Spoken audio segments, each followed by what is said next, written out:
12 మంది ఎంపీలు ఉండే ఆంధ్రప్రదేశ్, 12 మంది కేంద్ర మంత్రులు ఉండే ఆంధ్రప్రదేశ్ రోజు, ఆంధ్రప్రదేశ్ పునర్వ్యవస్థీకరణ చట్టం 2014 పార్లమెంట్లో పెట్టిన రోజు, ఆంధ్రప్రదేశ్కి ఏం కావాలో ఒక్క కేంద్ర కేబినెట్ మంత్రి అడగలేదు, రాయించుకోలేదు. ఇది కాంగ్రెస్ పార్టీ తప్పు అని చెప్పారు. ఈ ప్రాంతం ఆ ప్రాంతం 2 ప్రాంతాలకు సంబంధించిన ఎంపీలను కూర్చోబెట్టి ఆడనేమో బిల్లు పెడతామని చెప్తారు, ఈయననేమో కిరణ్ కుమార్ రెడ్డికి చెప్పి అసెంబ్లీలో వ్యతిరేకమైన తీర్మానం చేపిస్తుంది కాంగ్రెస్ పార్టీ. ఇక్కడ వ్యతిరేక తీర్మానం చేపిస్తారు అసెంబ్లీలో, పార్లమెంట్లో బిల్లు పెడతారు, పక్కనున్న పొన్నం ప్రభాకర్ గారు ఏమో కొట్లాడమంటారు, లగడపాటి రాజగోపాల్ ఏమో పెప్పర్ స్ప్రే కొట్టమంటారు. కుడి చేతి మీదే ఎడమ చేతి మీదే, కన్ను మీదే ఏలు మీదే, ఈనంగారి బిల్లు పెడతాం, ఆనంగారి తలుపులు తీసుకొని పారిపోండి అని మీరే చెప్తారు. మీరు వచ్చి ఎలా మాకు శుద్ధులు చెప్తారు. అరే నిజంగా సుష్మా స్వరాజ్ గారు లేచి నిల్చొని స్పీకర్ జీ మై ఆన్ బిహాఫ్ ఆఫ్ అపోజిషన్ మై a board room without any discussion the bill of Telangana should be passed అని చెప్పి సపోర్ట్ చేసినటువంటి నాయకురాలు శ్రీమతి సుష్మా స్వరాజ్ గారు ఇవెందుకు మాట్లాడారు? విధానాన్ని మోడీ గారు తప్పు పట్టిరు. మోడీ గారు తెలంగాణకు ఎప్పుడు వ్యతిరేకం కాదు, భారతీయ జనతా పార్టీ ఏ రోజు తెలంగాణకు వ్యతిరేకం కాదు. ఆ లెక్కన ఎవరు తెలంగాణ అనే రోజు 1997లో కాకినాడ తీర్మానం చేసినటువంటి పార్టీ భారతీయ జనతా పార్టీ. ఇది చరిత్ర సార్. ఈ చరిత్రను మరుగునపరిచిన మీరు. నిన్న ఇలా తయారు చేసిన నాయకుడే ఆ రోజు ఎన్డీఏలో భాగస్వామిగా ఉండి 3 రాష్ట్రాలతో పాటు ఆంధ్రప్రదేశ్ విభజన కాకుండా అడ్డుపడని చంద్రబాబు నాయుడు అని రఘునందన్ రావు కవిత్వం కాదు, అద్వానీ గారు చెప్పినటువంటి మాటని నేను మీకు గుర్తు చేయదలుచుకున్నాను. ఇంకో మంత్రి అగ్గిపేట మంత్రి కూడా ఇలా సన్నాయి నొక్కులు నొక్కిండు గాడైనా కరీంనగర్లో హుజురాబాద్లోనో పోయి సన్నాయి నొక్కులు నొక్కుతున్నాడు. 1200 మంది బిడ్డల బలిదానమైంది. మోడీ గారు తెలంగాణకు వ్యతిరేకం. మీ సార్ ఏడున్నాడు తెలంగాణ బిల్లు వచ్చిన రోజు? నువ్వేడున్నావు? మీ పార్టీకి ఉన్న స్ట్రెంత్ ఎంత? భారతీయ జనతా పార్టీ కాంగ్రెస్ కలిసి పార్లమెంట్లో బిల్లు పాస్ చేయకపోతే నువ్వు ఇలా ఆర్థిక మంత్రి ఎట్లయితావు, అగ్గిపెట్టే మంత్రి ఎట్లయితావు సారు? 1200 మంది బలిదానానికి నీకు అగ్గిపెట్టే దొరకకపోవడమే కారణం కాదా? ఒక్కసారి యాద్ చేసుకో మంత్రి గారు. బాగా మాట్లాడుతా ఉన్నావు. వెనకటికి తల్లిని చంపి బిడ్డను తీసిరని మాట్లాడిండు.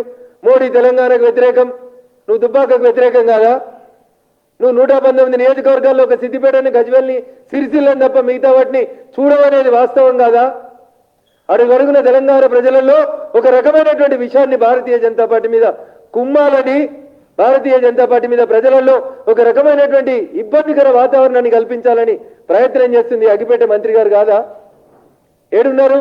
పార్లమెంట్లో బిల్ పాస్ చేసిన తర్వాత గౌరవ ముఖ్యమంత్రి చంద్రశేఖరరావు గారు పోయి రాజ్నాథ్ సింగ్ గారు నాటి బీజేపీ అధ్యక్షుని కలిసి పార్లమెంట్లో బిల్ పాస్ కావడానికి లోక్సభలో మద్దతు ఇచ్చినందుకు కృతజ్ఞతలు చెప్పింది టీఆర్ఎస్ పార్టీ కాదా అనేది ఒకసారి ఆలోచించుకోవాలి.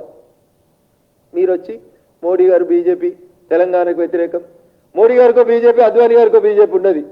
భారతీయ జనతా పార్టీ సిద్ధాంతాల మీద నడిచేటువంటి పార్టీ.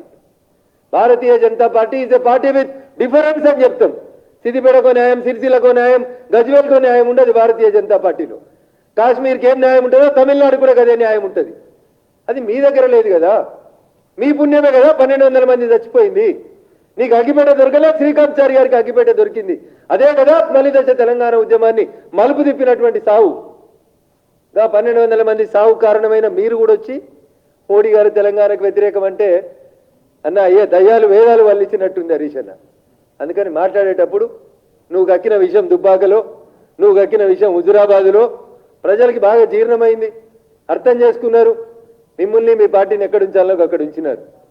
అందుకని నోటికి ఏదొస్తుంది మాట్లాడే కంటే ముందు దయచేసి వాస్తవాలు గమనించుండ్రు. మీరిద్దరు కాంగ్రెస్ టీఆర్ఎస్ ఇద్దరు కూడా కలిసి, నేను గతంలోనే చెప్పిన, కాంగ్రెస్కి బి టీం టీఆర్ఎసా, టీఆర్ఎస్కు బి టీం కాంగ్రెసా? ఎందుకంటే 2004లో కలిసి పోటీ చేసిరు, 2024లో కూడా కలిసి పోటీ చేయాలనే తపనుంటే, భారతీయ జనతా పార్టీని తిట్టాలనుకుంటే, భారతీయ జనతా పార్టీని విమర్శించాలనుకుంటే, అదే మీ టార్గెట్ అనుకుంటే, చేతనైతే సిద్ధాంతపరమైనటువంటి విమర్శల్ని మేము స్వాగతిస్తాం. మా వల్ల ఎక్కడైనా పొరపాట్లుంటే సరిదిద్దుకుంటాం. కానీ నోటికొచ్చిన మాటలు మాట్లాడి వ్యక్తిగత దూషణలకు దిగి ఏది పడితే అది మాట్లాడితే మేము మీకంటే 4 ఎక్కువ రాళ్ళు చేయగలుగుతాం. ఎందుకంటే ఈ గడ్డ మీద మేము కూడా జై తెలంగాణ అన్నోళ్ళం. ఈట్కా జవాబ్ పత్తర్సే జయింగే అని చెప్పి గల్లీ గల్లీ తిరిగి జై తెలంగాణ నారాయణని విస్తరింపజేసిన వాళ్ళం. కాబట్టి అదేదో రేవంత్ రెడ్డి గారి పేటెంటో హరీష్ రావు గారి నైతిక హక్కు అనుకుంటే అది తప్పు. హరీష్ గారు బాధ్యతగా మాట్లాడండి. మీరు కూడా బీజేపీని విమర్శించాలనుకుంటే, మీరు కూడా నరేంద్ర మోడీ గారి విషయం కమ్మాలనుకుంటే అది మీ విఘ్నతకు వదిలేస్తారు. మీరు సిలిండర్ పెట్టుకొని తిరిగిర్రు, మోటార్లు పెట్టుకొని తిరిగిర్రు, కరెంటు బిల్లులు పట్టుకొని తిరిగిరు, అయినా జనం మిమ్మల్ని నమ్మలే. హుజురాబాద్లో దుబ్బాకలో తిరిగితే నమ్మలే, వ్యక్తిగతంగా తిట్టిరు. దుబ్బాకలో వ్యక్తిగతంగా తిట్టిరు, పోలీసులను పెట్టి తొక్కాలని చూసిరు. హుజురాబాద్లో కూడా సేమ్ ప్రయత్నాలు చేసిరు. ప్రజలు మిమ్మల్ని వద్దనుకున్నారు, ఎలగొట్టిరు, తిరస్కరించిరు. 1,00,000 2 లక్షలు కాదు 10 లక్షల ఖాతాలు అయితే కూడా మీకు ఓట్లు వేయమని చెప్పి ప్రజలు బ్రహ్మాండంగా తీర్పిచ్చిరు. ఇంత గొప్ప డెమోక్రసీలో ఒక ఆయన అంటాడు ఆయన ఎట్లా ప్రధానమంత్రి అయిన అంటాడు, ఒక ఆయన అంటాడు మోడీ మొత్తానికే వ్యతిరేకం తెలంగాణకు అంటాడు. మోడీ మొత్తానికే నీకు వ్యతిరేకమైతే రేపు టెండర్ అవుతున్న సిద్దిపేట జాతీయ రహదారి ఎవరిచ్చిర్రో ఒకసారి ఆలోచించారు హరీష్ రావు. మెదక్ సిద్దిపేట ఎలకతుర్తి జాతీయ రహదారి ఏడికేలు వచ్చిందో ఒకసారి ఆలోచించాలి హరీష్ రావు గారు. మెడికల్ కాలేజ్ ఒక్కటి ఇవ్వలేదు. ఒకటెందుకు ఇవ్వలేదన్నా? 157 కాలేజీలు ఇచ్చినాం. అసలు మీకు విధానం ఉందా?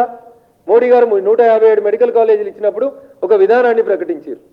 ఈ దేశంలో ప్రతి పార్లమెంట్లో ఒక మెడికల్ కాలేజ్ పెడితే ఒక హాస్పిటల్ వస్తుంది, పేదోళ్లకు వైద్య సేవలు అందడానికి అవకాశం ఉంటుంది అని చెప్పిండ్రు.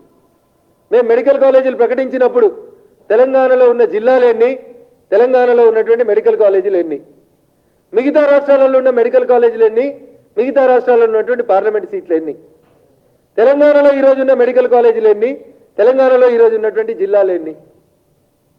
ప్రతిదానికి కేంద్రం ఇస్తలేదని మాట్లాడే మీరు, నేను మళ్ళీ అడుగుతున్నా, సిద్దిపేటకు వచ్చిన పైసలు ఎన్ని, సిరిసిల్లకు వచ్చిన పైసలు ఎన్ని, గజ్వేల్కి వచ్చిన పైసలు ఎన్ని, దుబ్బాకకి వెళ్ళి వచ్చిన పైసలు చెప్పురంటే చెప్పరు మీరు. లాస్ట్ ముచ్చట చెప్తా, మొన్న జనవరి 31వ తారీఖు రోజు మీరే కదా ఆర్థిక మంత్రి, మీరే కదా బాగా చదువుకున్న వాళ్ళు, మీరే కదా తెలంగాణకి బాగా న్యాయం చేస్తున్న వాళ్ళు. 53 కోట్లు వచ్చినాయన్న మా సిద్దిపేటకి. ఉపాధి హామీ పథకం కింద వచ్చిన నిధులు, కేంద్ర ప్రభుత్వం ఇచ్చిన నిధులు సిద్దిపేట జిల్లాకు వచ్చినాయి. 53 కోట్ల నిధులు వచ్చినాయన్న. 4 నుంచి 5 కోట్లు దుబ్బాకకి ఇచ్చారు. బీజేపీ సర్పంచులకు ఎవరికి ఇవ్వకుండా జాగ్రత్తలు తీసుకున్నారు. సరే నేను కొట్లాడి తెచ్చుకుంటే నాకు చేతనవుతుందని అనుకున్నాను. తెల్లారు ఒక జీవో ఇచ్చుకున్నారు. 62 గ్రామ పంచాయతీలు గజ్వేల్లో కొత్తవి కడతారట అన్న. స్వాగతిస్తా నేను. గజ్వేల్ ప్రజలకి కృతజ్ఞతలు అభినందనలు తెలియజేస్తా. 62 కొత్త గ్రామ పంచాయతీలు వచ్చినందుకు. అవి ఎస్డిఎఫ్ నిధులు కాదు, రాష్ట్ర ముఖ్యమంత్రి ఇచ్చిన నిధులు కాదు, అసెంబ్లీ కాన్స్టిట్యున్సీ డెవలప్మెంట్ ఫండ్ కాదు, నరేంద్ర మోడీ గారు ఢిల్లీకి ఇచ్చిన ఉపాధి హామీ పథకం పైసలలో ఒక్కొక్క గ్రామ పంచాయతీకి 25 లక్షల చొప్పున 62 కొత్త గ్రామ పంచాయతీలు ఒక్క గజ్వేల్లో కడతామన్నావు కదా ఆర్థిక మంత్రి, ఇదేం న్యాయం అని అడుగుతున్నా. దుబ్బాకకి 62 పంచాయతీలు, సిద్దిపేటకి 62 పంచాయతీలు, గజ్వేల్ కూడా 62 వంచబో. ఆ రోజు నువ్వు నిజాయితీ పరును అని చెప్తా, నీతిగల్లోడు హరీష్ అని చెప్తా. ఒక్క ఎమ్మెల్యే దుబ్బాకలు ఉంటే శిలాఫలకాల మీద మీరు పేర్లు పెట్టారు. మెడికల్ కాలేజ్ ఓపెన్ చేస్తారు, రఘునందన్ రావు పేరు ఉండదు శిలాఫలకం మీద. ఒక సిద్దిపేటదేనా మెడికల్ కాలేజ్? సిద్దిపేట జిల్లాదా, సిద్దిపేట మున్సిపాలిటీదా, సిద్దిపేట తాలూకాదా, సిద్దిపేట అసెంబ్లీదా? అప్పటికే నేను ఎమ్మెల్యే గెలిచున్నా, ఎందుకు శిలాఫలకం మీద పేరు లేదో చెప్పి చేతనైతే. జిల్లా గ్రంథాలయం బోర్డు పెట్టుకున్నావు సిద్దిపేటలో. జిల్లా గ్రంథాలయాన్ని ఓపెన్ చేస్తే కనీసం పక్కనున్న ఎమ్మెల్యేని పిలువు. పైసలు ఎక్కడి? డిఎంఎఫ్టి నిధులు. మైనింగ్ పైసలు ఎడికేలు వచ్చినాయి, మల్లన్న సాగర్కేలు వచ్చినాయి మైనింగ్ నిధులు. తీసుకుపోయి జిల్లా గ్రంథాలయం కడతాడు, పేరు జిల్లా గ్రంథాలయం పెట్టుకుంటాడు సిద్దిపేటలో. బోర్డు పెడితే దాంట్లో దుబ్బాక ఎమ్మెల్యే పేరు పెట్టాడు. ఇది నీ సంస్కారం. మరి నువ్వు మోడీ గారికి తెలంగాణ మీద ప్రేమ లేదంటే మరి నీకు దుబ్బాక మీద ప్రేమ ఉన్నదా? ఉంటే దుబ్బాక ఎమ్మెల్యే పేరు సిద్దిపేట మెడికల్ కాలేజ్ పేరు మీద ఎందుకు రాలే? జిల్లా గ్రంథాలయం శిలాఫలకం మీద రఘునందన్ రావు పేరు ఎందుకు రాలేదు? అంతేందుకన్నా గాడు హరిత హోటల్ అని కట్టిరు. ఎవరో పెద్ద మనిషి జాగిచ్చిండు, ఎవరో పెద్ద మనిషి పైసలు ఇచ్చిండు. అది ఎవరో పెద్ద మనిషి కాంట్రాక్ట్ ఇచ్చేసిండు. ఈయన హరిత హోటల్ ఓపెన్ అయ్యేకంటే ముందే ప్రైవేట్ కంపెనీ పేరు వచ్చింది దాని మీద. అయినా మేమేం బాధపడలే. హరిత హోటల్ ఏమన్నా హరీష్ అన్నదా?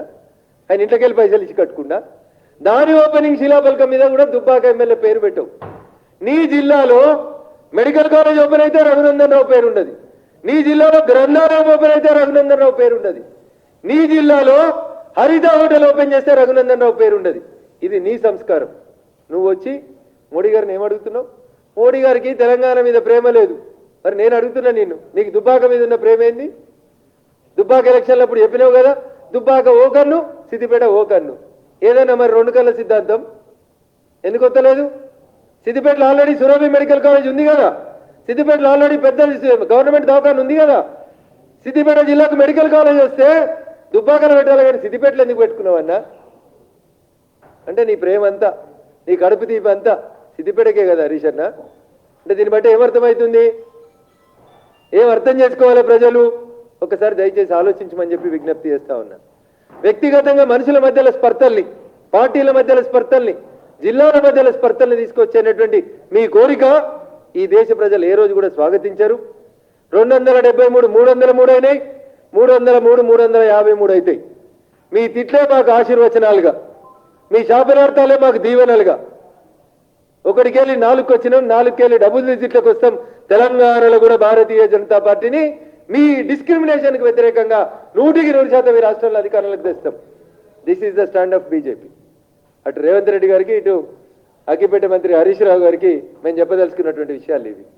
ఇంకా నేను చెప్పిన తర్వాత కూడా ఇంకా మీకు ఏమైనా బూతులు మాట్లాడాలనిపిస్తే, మీరు మాట్లాడిన భాషనే కరెక్ట్ అని మీరు ఫీల్ అయితే, అదే రేవంత్ రెడ్డి గారిని, ఇదే హరీష్ గారిని పార్లమెంట్ 11కి అయిపోతే 12వ తారీఖు రోజు, సెకండ్ సాటర్డే రోజు ఉదయం 11 గంటలకి బూతు పురాణం మీద PhD చేసుకోవడానికి ఎవరికి ఎంత చేతనవుతుందో రమ్మంటే, నన్ను రమ్మంటే మీకు వినే ఒప్పుకుందంటే నేను వస్తాను.